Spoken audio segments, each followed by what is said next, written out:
What's up, everyone? We are back with another farming strategy today, and it is one that I was on the fence about making because it is a juiced strat, but it is a very simple, dumbed down version of it. Now, I have a video coming out soon where I'm going to talk about my feelings on the meta for this league and the magic finding aspect of it, and I think it is both a blessing and a curse for multiple reasons. But I decided to put out the strat that I am actually doing because it is very simplified, it is very dumbed down, it's much more friendly to a lot of players, and there's many other aspects that I thought it was important that I, as someone that really likes to give newer players and players that are just curious a way to dip their feet into something instead of just hitting them with absolutely everything and knowing that they probably can do it and juicing to that level. You need a character where you probably have so much currency you didn't even need to look up a guide anyways because you already know what to do to make currency. Now, the one thing you cannot do is you cannot compare yourself to these people that have put tens of thousands of hours into this game, where they're going to say in their videos, they're going to say, alright, you need to run Beyond, you need to run Delirium, you need to run 4 Watchstones, you need these exact Sextants, you need these 4 Scarabs. Yeah, screw all that. I use 1 Scarab. Sometimes I use 1 Sextant. And yeah, yeah, it's not worth it. I'm not optimizing. I'm not fully juicing. I'm poor. I don't know what I'm doing. Yeah, kiss my ass. Don't listen to those people. You don't have to do everything to make a good profit off of strategies or juicing. Am I min-maxing? No. Am I having more fun because I'm able to run more maps? Because I'm not just, you know, buying Sextants and re-rolling Sextants and doing a ton of shit all the time. Now, keep in mind, I am doing more of that than I would like to be doing, and I am looting more than I would like to be doing. But yeah, clearly you do not have to do all that to turn a profit on this strategy. I guess basically what I'm trying to say is if any friends or you do this and they say, you aren't optimizing it right, it could be so much better and all this, you pour yourself a nice tall glass of fuck 'em and pour me one too while you're at it, because I'm doing just fine and I'm not overthinking it. And that's the ideal situation. I can just kind of relax, do this juicing strategy, and just have fun while I do it. But anyway, rant over. For the passive tree, the Atlas passive tree, you want as much quant as possible, so that's why we take this circle node right here, as well as these middle nodes, and also the ones that increase the effect of modifiers on your non-unique maps. These modifiers are going to also raise the quantity and things like that. Now, it also makes them harder, so if you're running a rare map, it is going to increase the effect of those mods and the negative effects of those. Now, I was just re-rolling Sextants to trying to get some Abyss Scarabs, so I can take these points out to show you the finished tree. And we are going to be using Wandering Path to make these small passive nodes double. We're going to be running Abyss. We're going to be putting Abyss in our leagues, in our maps on purpose. So we want those, you know, some points into those to get the spires and get more monsters. I am going to put the Atlas passive tree in the description, so don't worry about that. You'll have something to look at. We get all of the gateways so that we can use 7th gate to give ourselves another Abyss by using the map device. I put, I believe, yeah, a couple into Legion. Legion is good with this because it just gives you more mobs, more rare mobs, because that's really what we're doing. We just want as many rares as possible. I use Singular Focus, and also I keep a bunch of connected maps have a chance to drop some connected nodes, because I like to run and ping pong between Jungle Valley, is that what it is? Jungle Valley and Mesa, because I have a strong build that can do the red maps now. You do not have to do it with the red maps. It is nice if you have a build that can do these juice maps with tier 14 plus maps, because you get things like Awakened Sextants and Valdo's puzzle boxes, and those are worth quite a bit. But for this example, I will be using Cemetery, which is also very strong. One, because at tier 7, it's not as hard as a tier 14 plus, and it can drop something like Mage Blood. I also have the 2 points into Searing Exarch for the altars, but if you are not running a tier 14 plus map, this does not matter. so you can ignore these. If you are finding the maps are too hard, I would just keep these quantity nodes and start taking off a couple of the map modifier effect nodes that increase the difficulty of the map. Just take off a handful of these till you find the sweet spot. Again, it's not ideal, but who cares? It's still going to be profitable, and you're still going to be running maps. You're still going to be having fun. And lastly, keep in mind we're using Wandering Path, so the large notables are disabled. That's why you can see these are all blank. That's why we get close to these with some of these, and we do not take the bigger ones because they don't do anything when you use Wandering Path. So what do we need? Well, we need a white map that we can roll, and we need the Gilded Abyss Scarab. It has to be gilded, but this is it. That passive tree and these two things right here, and you can start juicing. What you want to do, take your cemetery map or whatever map you want to do. You can do a lower map, you can do a higher map. This again is the sweet spot. One cemetery is a very good map because it can drop the Brother's Gift and Brother's Stash div cards. It's got a nice open layout. It's just all around a great map for this strategy, and that's why people like it. If you are going to self-sustain these, you can swap between Cemetery and Tropical Island. That's what I suggest. So put your favorite slots, a bunch from Cemetery, and a handful of them Tropical Island, and you can go back and forth with those, putting in one watchstone so that Cemetery goes up to tier 7 and Tropical Island goes up to tier 8. When you roll these maps, you can get a bunch of them at a time. Let's see, we have some. That one already has 2 additional. That's corrupted. Let's get a couple of these. Someone identified. If they already have stuff on them, you can scour them down to white. But we need 2 additional projectiles on these maps. So make them white, chisel them while they're white so they get 5% quality per chisel. So you only use 4 chisels to get it to the max 20%. I usually put them in a tab. I type in PROJ on the search filter, and then I take some elk orbs and some scouring orbs, and I elk them to rare. And if they do not highlight, they do not have projectiles. If they do, they have monsters fire 2 additional projectiles. So this map is good. Those other 3 didn't roll it. I scour, and I repeat the process until I get ones with projectiles on them. Now, a quicker way to do this is to use chaos. If you have a lot of elk and a lot of scouring, which you will, especially from the strategy, that's probably a little bit of a money save. If you have a ton of chaos saved up, you can just go through and do the chaos version of it until you see them light up and you have some maps to run. Once you are ready to run, you have these 2 things. You have a map with 2 additional projectiles on it. You will put that in there along with the scarab. Now, the reason we have the projectiles and the scarab is it says abysses in that area that do not lead to an abyssal depths, lead to a Stygian spire. That is because with anything below tier 14 can't even do an abyssal depths, so you'll always get a spire. So if you're running a tier 7 map or anything lower than red, you are always going to get a spire. Tier 14 plus can spawn at abyssal depths, but it is still a rare occurrence. Most time you are still going to get a spire. Spires are just things that you will see. They shoot out portals that spawn rare monsters. So the more projectiles you have on the map, the more they spawn. And the purple wisps that you get in the wildwood can also give things a chance to spawn a bunch more projectiles. So it just exponentially creates much more rare monsters. That's the whole point of this strategy. You just want the spire to shoot out as many monsters as possible. So you put your map in the map device, you get a Gilded Abyss Scarab, you click Abyss for an extra Abyss for 2 chaos, which is more than worth it, and you are good to go. First thing you are going to do is, one, if you want to hit the Delirium Mirror, you can. Delirium is very strong with this mechanic. I'm not going to hit it for the sake of simplicity in this video, just to make sure that I don't die or something like that.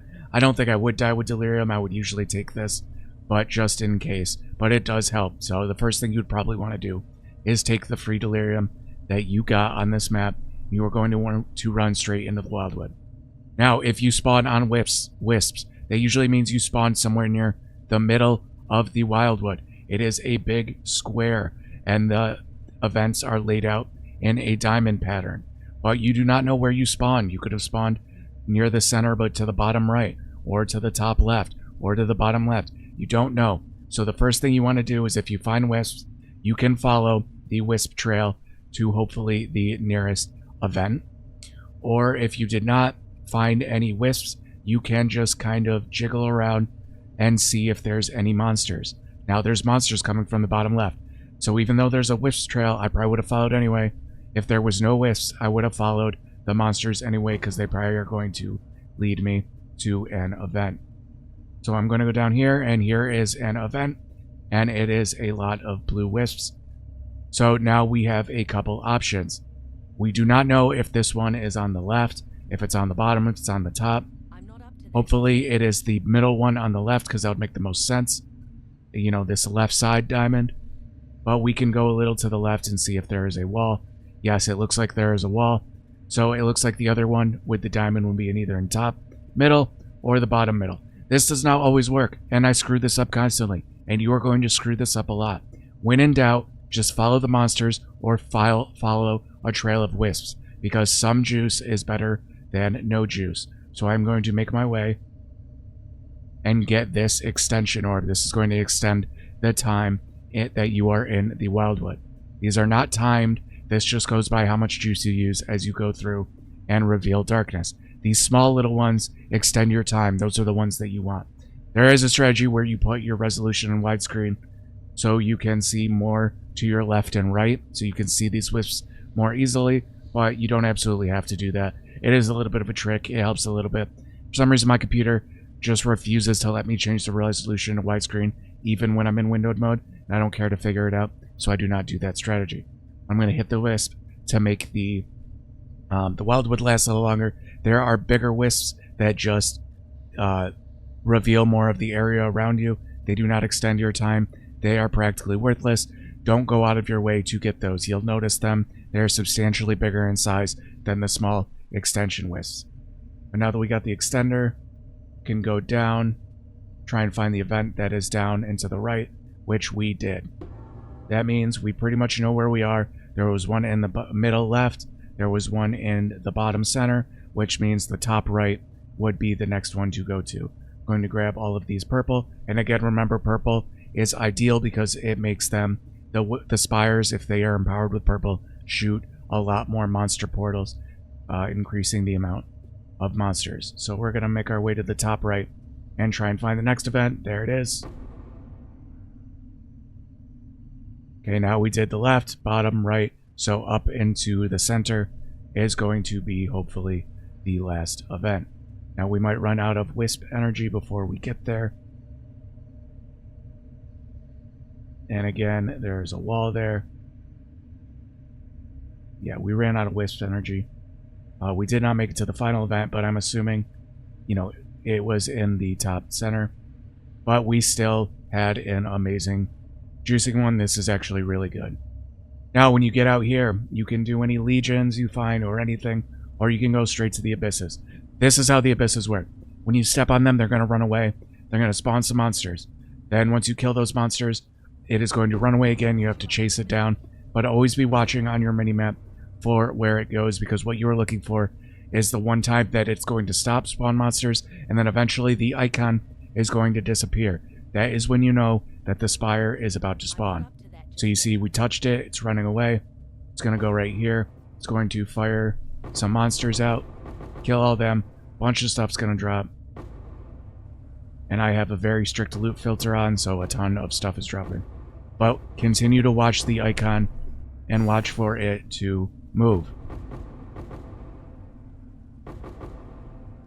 You can see it's still on the map, so we're good.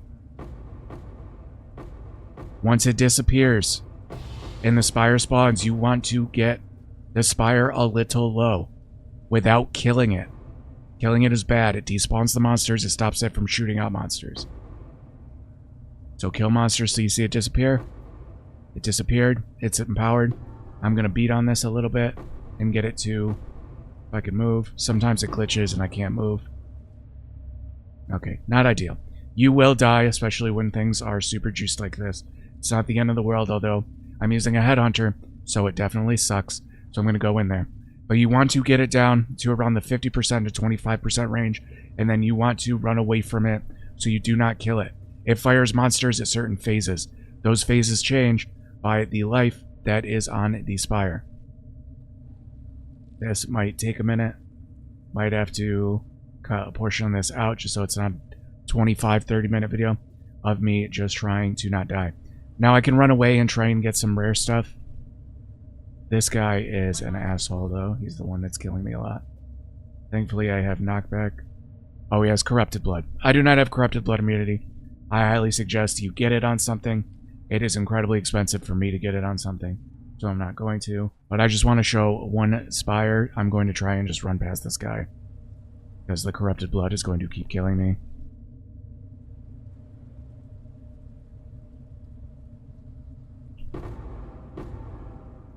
Alright, now, he's spawned a bunch of portals. You want to try and get away so you don't kill the spire, because it will despawn some of the monsters. You can see, once it gets a little lower, I can move a little closer. Now I've killed enough monsters. If I kill the spire, it's not the biggest deal.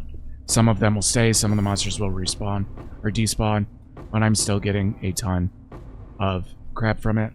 This is going to lag. That's just welcome to POE, especially when you're juicing something this high. If stuff gets in your way, you can hit the Z key to hide the loot. That's why you can't see anything on my screen. I don't farm usually and pick everything up until the end. I'm going to kill the spire and finish this one. Now when I hit Z, you are going to see that even with a very strict loot filter, I apologize, it is going to be a little overwhelming. Now, dropped a divine orb, dropped some 7-league step. Hopefully that's not the guy that kills me. I just saw another couple. There's another divine orb. There's another tank over here. That's another divine orb. Oh no, get away. Let me loot in peace. Yeah. So you get the gist of it. And then I would just go around and do the other abyss. You can either loot now, but since I have a headhunter and the buffs are timed, it is better probably if I just go do the other abysses. Or I just brick the map from dying all the time. But you get the point. That is how you do it. Now, keep in mind saying, oh, wow, you have a pretty good build and you die all the time. That was a 7k juice map. That's not going to happen all the time. That was very lucky. But it's also very difficult. Also, while I'm kind of focusing on explaining how everything works, it made it that much more difficult because I wasn't paying attention to my health. I usually would be, you know, tinging around the map, leeching, attacking, you know, just being a little bit more skilled than that. But just for the sake. When I go back in there after hitting stop on the record, I will go back in there, pick up that stuff, be a little bit more careful, and run the abysses. But that's all you really need, guys. You can re-roll the scarabs if you have gilded scarabs. You can do a harvest trap for a little while. I have a video on that includes the harvest trap to get purple juice, so you can take your other gilded scarabs. And you're going to find a lot from this strategy, but you need some to start out with. And I re-roll them either into reliquary scarabs, divination scarabs, or abyss scarabs. In the beginning, you might want to just roll them to abyss scarabs because you need them, but the divination scarabs and the reliquary scarabs sell very well, so I just roll them until they are good. Put a hoarder crafting station in your base, change scarabs to a different stack, usually do 2 at a time, and you can just change them till you get an abyss scarab. Got it on the first click, that is lucky. So yeah guys, that is the simple way to juice.